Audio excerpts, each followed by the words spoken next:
After the Shibuya incident and the death of numerous sorcerers, Yuji Itadori decides not to return to the Jujutsu school and to devote himself solely to eliminating the curses that were left loose across Japan. However, his situation is critical, as he has been sentenced to death and is now being hunted by Yuta Okotsu, a special-grade sorcerer tasked with executing him in order to contain the danger posed by Sukuna. Before delving deeper into this conflict, the story rewinds a few hours to show the internal chaos within the Zenin clan. Within the clan, the death of Nayobito Zenin is confirmed, triggering a dispute over succession. Ogi, Junichi, and Naoya inherit part of the power, but the will reveals an old agreement between Nayobito and Toji Fushiguro. If something were to happen to Gojo, Megumi Fushiguro would become the head of the clan. While Ogi and Junichi reluctantly accept this outcome, Naoya explodes in fury and decides to kill Megumi in order to claim all the power for himself. Returning to Itadori, he is shown to be emotionally devastated by the deaths in Shibuya, feeling personally responsible for the tragedy. Although his body is recovering thanks to Sukuna, his mind is on the verge of collapse. Choso, who now recognizes Itadori as his brother, stays by his side and supports him, assuring him that he is not responsible for the deaths of his other brothers. Even so, Itadori continues fighting curses as his only way to atone for his guilt, accompanied by Choso, with whom he demonstrates excellent coordination in battle. After defeating several curses, the two are interrupted by Naoya Zenin, who is searching for Megumi with the clear intention of killing him. Itadori tries to confront him, but Naoya proves to possess overwhelming speed and physical abilities. The tension escalates with the arrival of Yuta Okotsu, whose presence alone exudes terrifying power. Naoya withdraws, satisfied, leaving Itadori's execution in Yuta's hands while he pursues Megumi. Itadori fights against Yuta, but is completely outmatched by his immense power and the support of the spirit Rika, who enables Yuta to pierce Itadori's heart. Meanwhile, Choso battles Naoya, and using a new technique that floods the battlefield with blood, manages to defeat him. Just as Choso is about to finish him off, Yuta appears and knocks Choso out, then heals Naoya in exchange for having him report that Itadori is dead. Itadori awakens, alive, and Yuta reveals that Gojo asked him to protect Itadori if anything were to happen.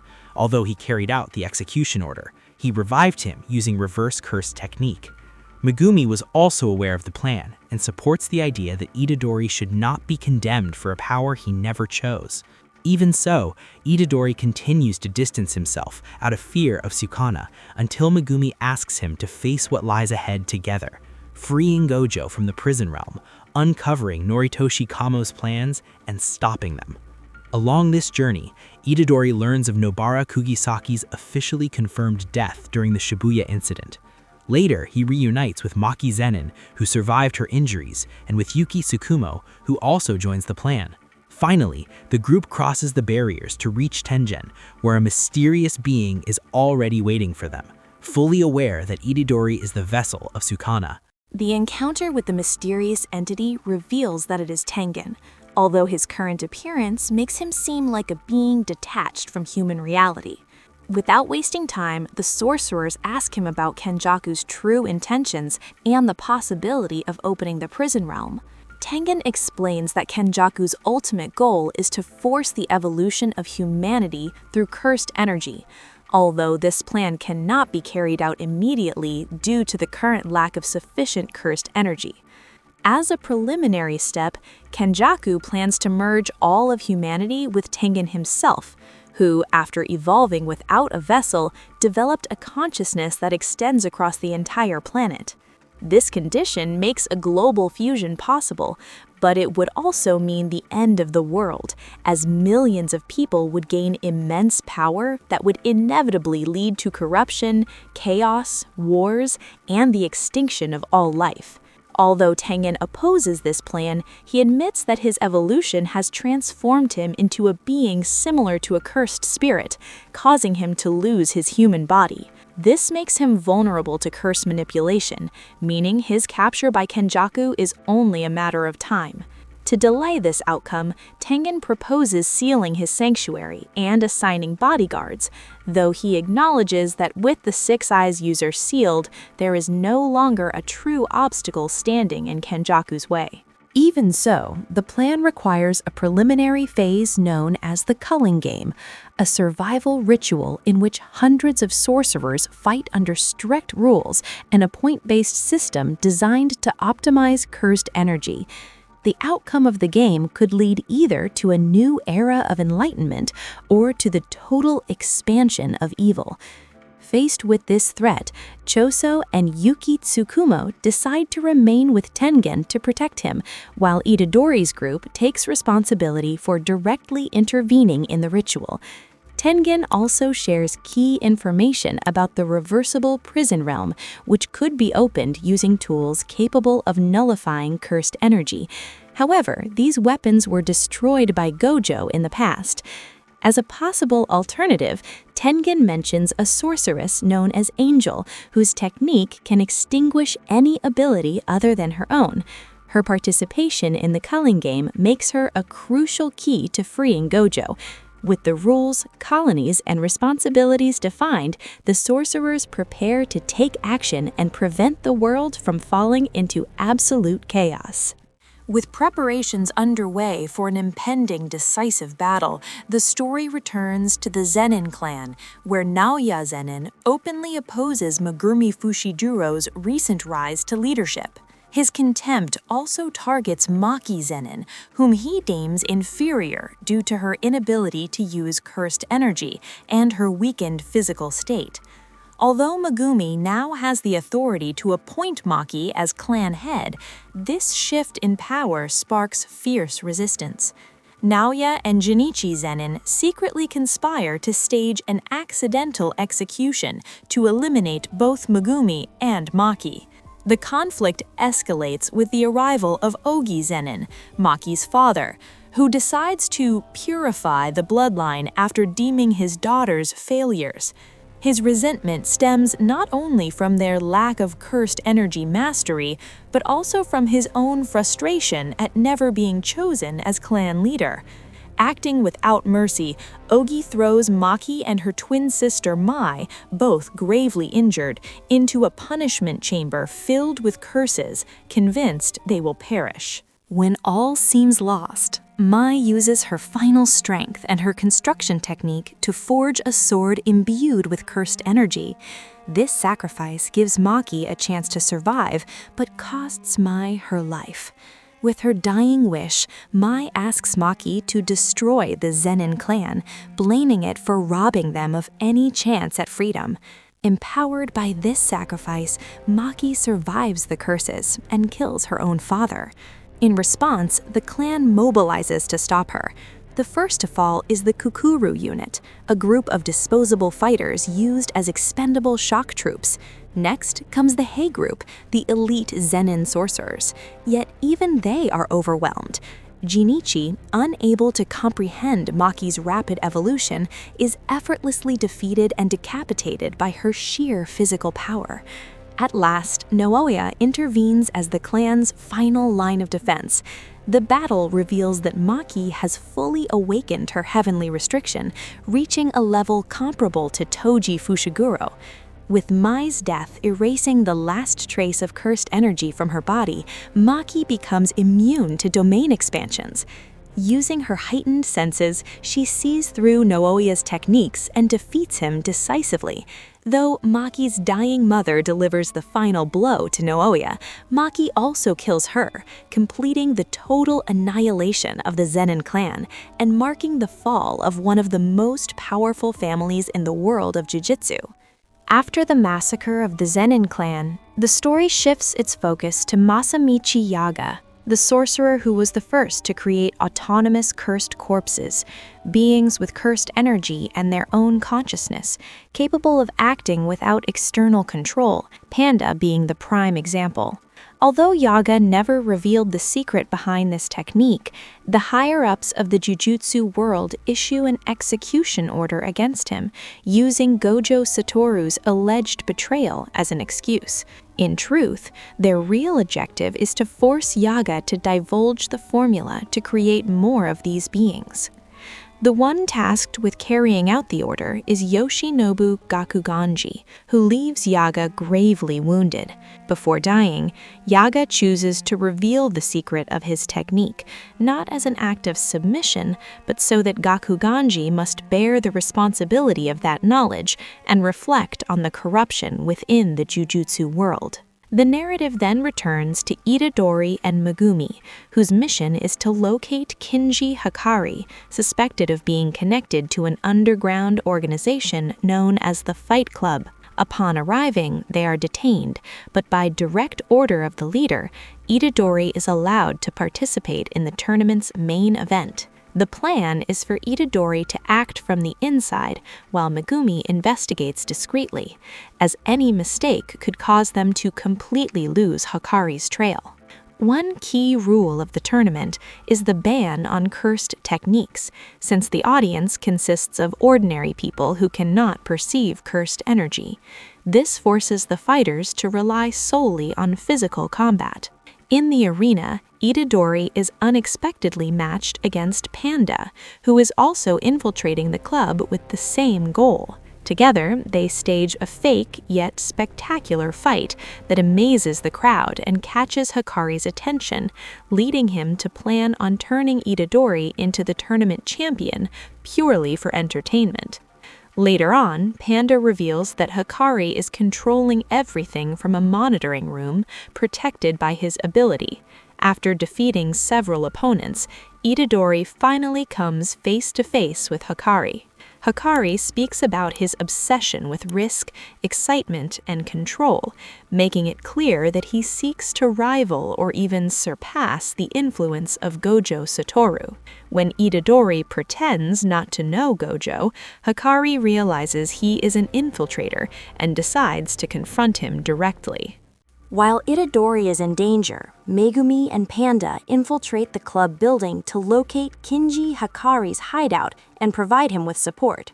However, they are discovered by Kirara, Hikari's protege, which triggers a battle on the rooftop.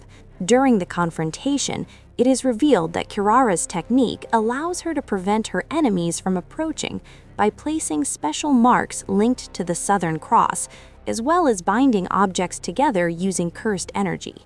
As the fight continues, Megumi attempts to understand how Kirara's ability works, which is based on the Southern Cross constellation.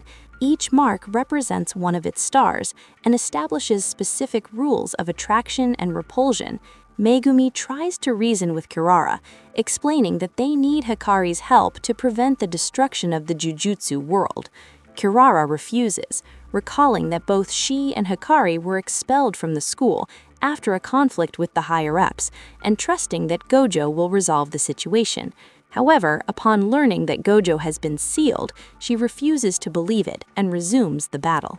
After analyzing the marks, Megumi discovers the existence of a hidden fifth mark that acts as a trigger capable of nullifying Kiara's technique. With Panda's help, he manages to activate it and approach her, using his own technique to counter Kiara's final attack and capture her. Despite the victory, Megumi apologizes and asks her to listen to the reasons why they need Hikari.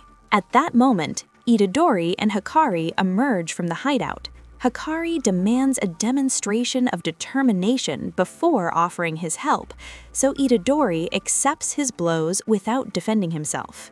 Although he claims to have no passion and sees himself merely as a pawn meant to exercise curses, his endurance and conviction impress Hikari, who ultimately agrees to cooperate with the group. Finally, it is revealed that the culling game has officially begun following the addition of a new rule by Hajime Kashimo, allowing key information about the participants to be displayed. With the start of the game and the newly formed alliance, the future of the Jujutsu world becomes shrouded in growing and dangerous uncertainty. The episode opens with Sasaki, a friend of Yuji Itadori, waking up and hearing the voice of Kenjaku. He explains that the place where she is has been turned into one of the culling game's colonies through a barrier erected over ancient execution grounds. Due to the rules, those who were inside from the beginning are allowed to leave only once, so Sasaki chooses to withdraw. Before letting her go, Kenjaku thanks her for being a friend to his son. After awakening outside the barrier alongside other survivors, Sasaki remembers Itadori, subtly hinting at his connection to the unfolding events. Later, the main group regathers. Kinji Hikari is shocked to learn that Satoru Gojo remains sealed, while Panda reveals the death of Principal Masamichi Yaga, a loss that deeply affects the team.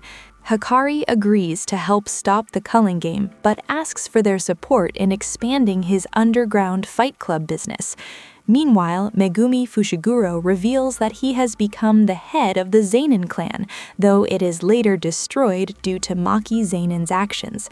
As they plan their next move, Kogane appears to announce new rules, confirming that Itadori is officially registered as a participant, likely because of his connection to Ryomen Sukuna.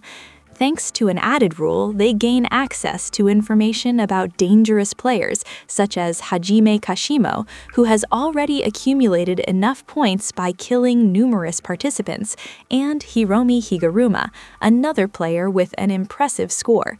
Their strategy is to persuade one of them to create a rule allowing point transfers between players, thus avoiding the need to kill in order to gather points, something crucial to saving their allies and eventually freeing Gojo.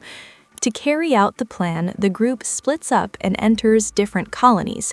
However, once inside the barrier, participants are separated at random. Itadori finds himself fighting multiple opponents while searching for information, defeating them through a mix of strategy and raw strength. At the same time, Fushiguro encounters Remy, who claims to know Higuruma's location in exchange for him acting as her knight. Still, both Fushiguro and Itadori begin to suspect those trying to guide them, as each receives contradictory information, casting doubt on everyone's true intentions, and further escalating the tension within the game. The story delves into Hiromi Higuruma's past through a flashback that reveals what his life was like before joining the culling game. He is portrayed as a brilliant lawyer, known for taking on extremely complicated cases and defending people who already seemed condemned by public opinion. One of those cases involved Keita, a young man accused of murdering a mother and her daughter. The key piece of evidence was a knife bearing traces of DNA that matched the victims, which was enough to secure his arrest and prosecution. Despite the evidence, Keita consistently maintained his innocence, claiming he had found the knife on the street and intended to hand it over to the police. Although his story sounded unconvincing, Higuruma chose to investigate further. He discovered that the young man worked without a fixed salary at an NGO that cared for the elderly, and that the place had a strict rule against calling the police in order to avoid conflicts with neighbors. That detail explained his behavior and opened up the possibility that he might truly be innocent. Convinced that there was still reasonable doubt, Higuruma continued the case, staying true to his philosophy of protecting the weak, even if it meant making enemies within the judicial system. After weeks of hard work, he succeeded in having Keita declared innocent thanks to newly uncovered evidence. However, the public reaction was negative, as many believed that a murderer had been set free due to corruption.